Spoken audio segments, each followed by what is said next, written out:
जय हिंद दोस्तों। Steno made easy पर आपका स्वागत है। तो चलिए स्टार्ट करते हैं एक नया डिक्टेशन 80 वर्ड प्रति मिनट की स्पीड से। Ready start. सीरो सर्वे की रिपोर्ट काफ़ी राहत पहुंचाने वाली है। यह रिपोर्ट बताती है कि देश में 67.6% लोग कोरोना को सफलतापूर्वक जीत चुके हैं। मगर आश्चर्य की बात यह है कि आधिकारिक रूप से देश में अब तक 3.25 करोड़ लोग ही संक्रमित हुए हैं। इसका अर्थ है कि वास्तविक आंकड़ा इससे कई गुना अधिक है। अनगिनत लोगों को तो पता भी नहीं चला कि वे कब संक्रमित हुए और कब ठीक। सीरो सर्वे बता रहा है कि देश की करीब 80 करोड़ आबादी में एंटीबॉडी विकसित हो चुकी है।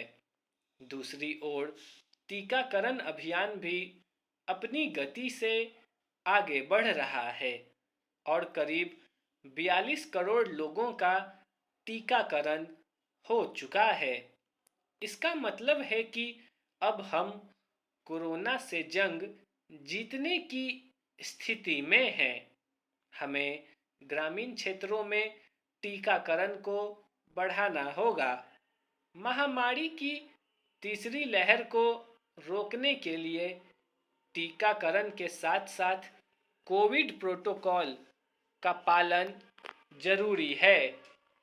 आज जब कोरोना की तीसरी लहर दरवाजे पर है, तब हम दूसरी लहर में ऑक्सीजन की कमी और मृत्यु के आंकड़ों पर घमासान कर रहे हैं।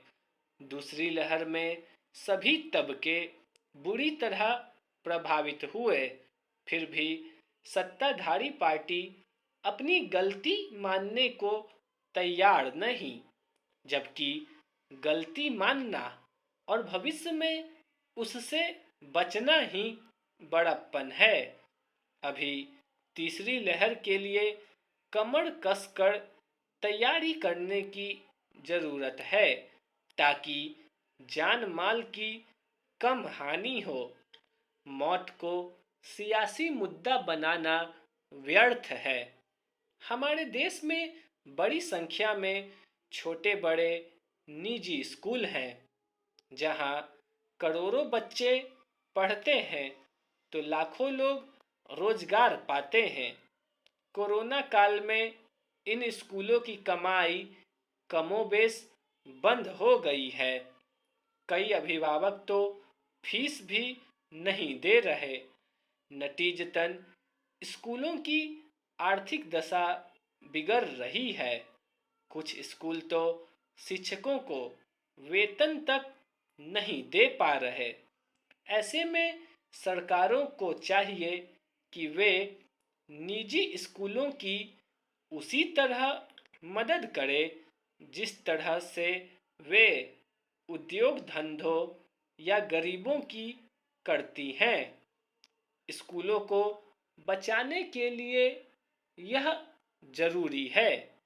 कोरोना महामारी के कारण अब तक स्कूल कॉलेज व्यवस्थित ढंग से खुल नहीं सके हैं।